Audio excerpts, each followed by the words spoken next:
أعوذ بالله من الشيطان الرجيم. بسم الله الرحمن الرحيم.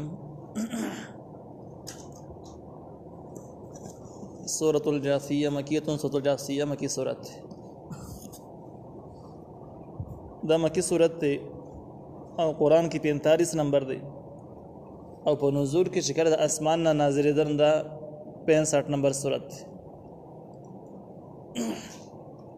اور سورت دخان نا په نزول کی دا ورسته نازل شوی دی. د دې سورت مرکزی عنوان او مرکزی مضمون دا خبره ده چې تاسو د شریعت تابعدار شئ او تاسو د نجات او د عذابونو د خلاصېدلو واحد لاره شریعت. دغه مضمون تقریبا په 18 نمبر آیت کې ذکر شوی دی.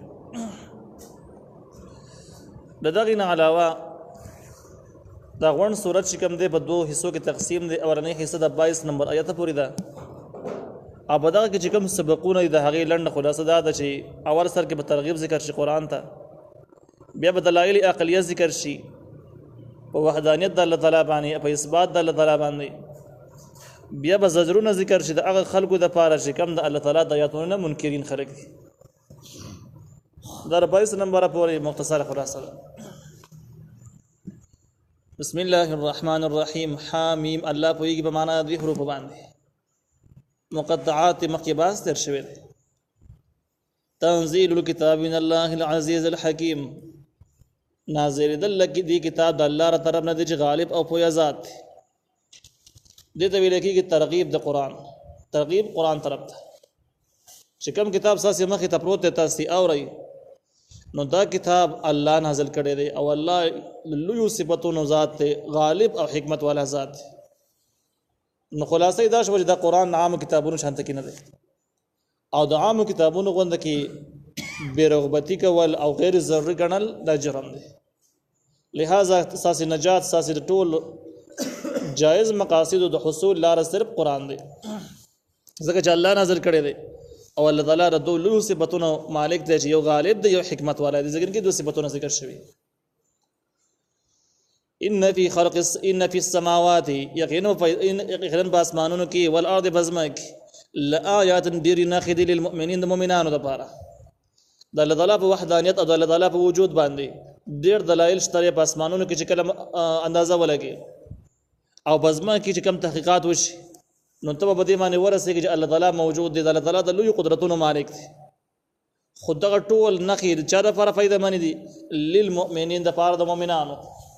چې کوم سړی مؤمن نو هغې د حق د طرف دپاره سوچ فکر کوي، عبرت اخلي، او چې کوم سړی مؤمن نه نو هغه د غفلت نه ډک ژوند تېروي. غافل سړی نه عبرت اخلي او نه سبق حاصلولی شي او نه به څه اهمیت یې زړه ته راځي، بلکې ټول عمر له د خپلو خواهشاتو غلامي، خپل نفساني خواهشاتو دې لیونی کړی. نو په دې وجه باندې دغه ټول دلایل د هر چا دپاره کار ورکوي، لیکن کار فایده دې صرف مؤمنان خلک اخلي او کوم چې مؤمنان نه دي هغوی هسې په دنیا کې ګرځي راګرځي خو څه فایده دې نه وانه اخیستله، یعنې عبرت په نظر یې ورته ونه کتل، ایمان را نه وړو. یقینا په اسمانونو او بزمه کې خامخا ډېرې نښې دي للمؤمنین دپاره د مؤمنانو. وفي خلقکم او ستاسې په پیدایش کې هم انسانانو ته خطاب دی. وما یبث من دابة او هغه چې خورېږي په ځمکه کې ژوندي سرونه. آیات دا ټولې نښې دي لقوم یوقنون داسې قوم دپاره چې یقین لري.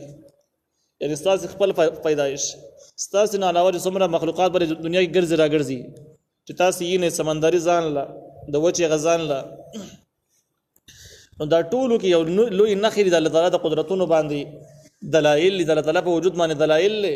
خو لقوم یوقنون داسې قوم دپاره چې هغوی یقین لري. چې کوم بې یقین او بې ایمانه خلک وي هغوی دپاره دا بیا هم څه فایدهمند نه ثابتېږي، ځکه چې کوم خلک چې په دې خبره باندې کلک ولاړ وي چې یاره پته نه لګي څوک په حقه دی او دا الفاظ یې په خوله باندې جاري، هغه غریبانان د دلایل څه فایده نه ورکوي. بیا واختلاف الليل والنهار، په اختلاف د شپې او د ورځې کې، وما او په هغه څه کې انزل الله چې الله یې نازلوي من السماء د اسمانه طرف نه، من رزق د رزق نه. د رزق نه مراد ذکر کې باران دی او باران سبب د رزق دی. دا ذکر د مسبب شو، مراد نه سبب دی، مجازات دی. نو هغه چې الله یې نازلوي د اسمانه طرف نه چې سبب د رزق دی، په احیا به الارض را ژوندی کوي په دې سره ځمکه بعد موتها وروسته د مرګ د هغې نه. وتصریف الرياح په چلور د هواګانو کې آیات ډېرې نښې دي لقوم یعقلون د قوم د پاره چې عقل لري. دې دومره کائناتو نه فائدہ هغه سړی پورته کولی شي عقلمن سړی. تلک آیات الله دا آیاتونه د الله تعالی د نتلوها چې موږ تلاوت کوو علیک تا ته پیغمبر بالحق د پاره د حق. فبأي حديث بعد الله وآياته يؤمنون نو بکمه خبره باندې به ورسره د الله تعالی نه او ورسره د آیاتونو د الله تعالی نه یؤمنون دی ایمان راوړي. دا هم ترغیب دی قران دا چې د کم څه تاسو ور د الله تعالی ویل دي د الله تعالی آیاتونه دي او ردی سره سره سخت زجر دي د خلکو د پاره چې کم د قران موجودګۍ کې بیا هم گمراهي په لار باندې روان دي. الله تعالی وایي چې د قران آسماني آیاتونه د الله تعالی احکام چې سړی ونه وري پاغه باندې عمل ونه کوي نو د الله تعالی د خبرو نو د آیاتونو نو ورسته کوم یو خبره داسې شته چې په یقین نشي بلکې څه خبره هم نشته. کله چې خبر ډیره زوره شي وزن شي د الله خبره ته خود سره نه رسي چې د الله تعالی خبره باندې د یقین او عمل را نغي نو په نور خبرو به کم ځکه یقین راشي د سره ناراضي. خلاصې دا د کوم خالد الله د کتاب نه بیلاری شوی خلق دي په هیڅ صورت باندې سملار درات وستلی ممکن نه دي. نو فبأي حديث بعد الله نو بکم خبره به ورسره الله نه او الله تعالی د آیاتونو نه یؤمنون دی ایمان راوړي. ویل لكل افاك اثیم هلاکت د پاره د هر دروغجن او ګناګار سړي. افاک هغه چاته ویل کېږي چې د حق په مقابله کې ډیر زیات دروغ جوړي او ډیر زیات د چالاکی نه او د الحاد نه کار اخلي. خبري اړې راړي بدلای را بدلای خواږه الفاظ استعمالي او دا شاند کې د اسلام په حواله سره د مذهب په حواله سره ډیر چالاکی په بنیاد باندې ډیر زیات دروغ وایي. عامه معاشره کې زموږ معاشره کې چې کوم خلک د اسلامي نظام د اسلامي احکامونو متنافر وي نو هغه ډایرک په اسلام اعتراض نه کوي اکثر چالاکی کوي بلکې دوی اعتراض بچا باندې په علماو باندې اعتراضات دغه شاند کې په خطیبانو اعتراضات په مدارس اعتراضات په اسلامي تحریکونو باندې اعتراضات چې دغه خلاصه هم دغه د نظام قائل نه یم. ځینې به بیا دې حتی رسیدلې دي په حال چې دا نوې چې کوم پیتنی را پر سره شوی دي د کالجونو په لارو باندې د چاینا د طرف نه اگر الله تعالی د وجود نه لپاره انکار روان دي نو هغه خلا بل خبره ده لیکن دا خلک هم برډاګه باندې د اظهار نه کوي زه د الله تعالی د وجود نه منکرم د سينه وي ځکه دا معاشره د سید کې ویل نشي به نه مشال جوړيږي هغه خپل مستقبل یې نه نو دی په نور لارو باندې کار کوي او نور انداز استعمالوي.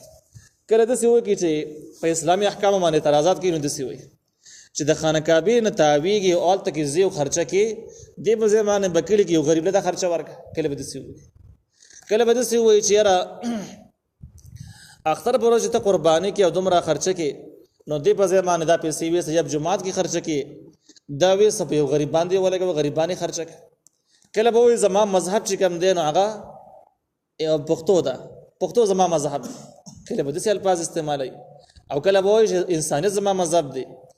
دا ټول الفاظ چې کوم دي د الہاد الفاظ دي او دا هغه خلکو الفاظ دي چې کوم د اسلام نه زبردست متنافر دي کرکټ لري نه پراتی لري.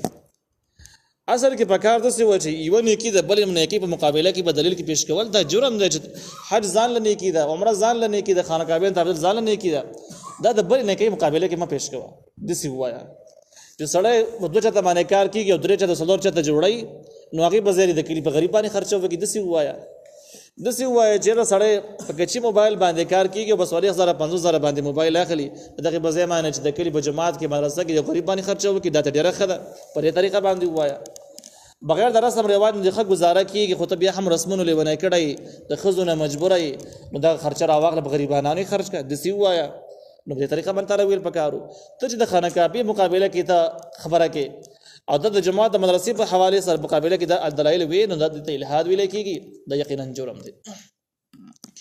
د څه علاقام ته معاشره کې افاق ویل کېږي په عالم دنیا کې څوک د انساني حقوقو په نوم لګیا دي د اسلام دښمنی کوي او څوک د قوم په نوم لګیا دي څوک د ترقۍ په نوم لګیا دي څوک د ورولۍ په نوم لګیا دي څوک د اتحاد په نوم لګیا دي او د ظلمونه په اسلام روان دي د ټول خلکو ته افاکین ویل کېږي.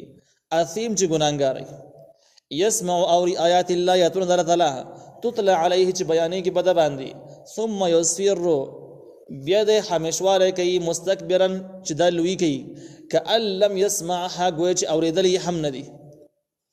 دې آیات کې خبره ته اشاره ده چې د خلکو د اسلام په مقابله کې د دومره غټ غټ دروغ جوړول او دومره غټ غټ چالای کوي دا په دې بنیاد باندې نه دي چې د اسلام نه بچا خبر کړي نه دي، خدي خبر دي د الله آیاتونه اورېدلې دي هغه باندې پوهه دي، لیکن بیا هم داسې تیریږي او ځان د آیاتونو داسې لوی ګڼي ته به وجه سره اورېدلې نه دي.